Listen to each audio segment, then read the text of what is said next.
దేవుడు నాకు తోడై ఉన్నాడు, నా జీవితంలోకి దేవుడు ఎంటర్ అయ్యాడు. నేను ఆశించినవి నాకు ఇవ్వడానికి ఒక కాలాన్ని నిర్ణయించాడు. నేను అనుభవిస్తున్న శ్రమల నుంచి నేను విడుదల పొందడానికి విడుదల కాలం కూడా నిర్ణయించాడు.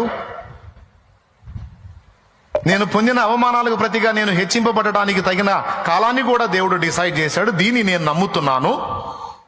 దీన్ని బట్టి, ఆయనను బట్టి నేను సంతోషంగా ఉండాలా లేకపోతే ఏడుపు కొట్టు బతికే బతకాలా అనేది నువ్వే నిర్ధారణ చేసుకో.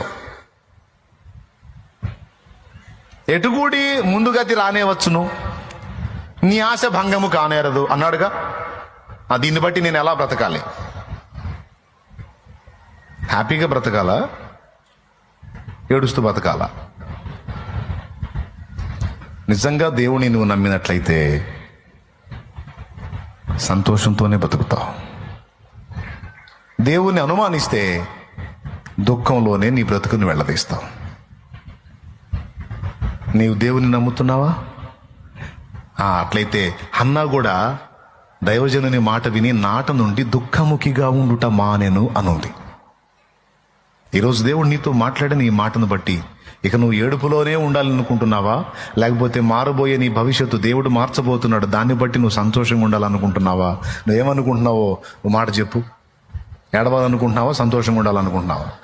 దేన్ని బట్టి? పెద్దగా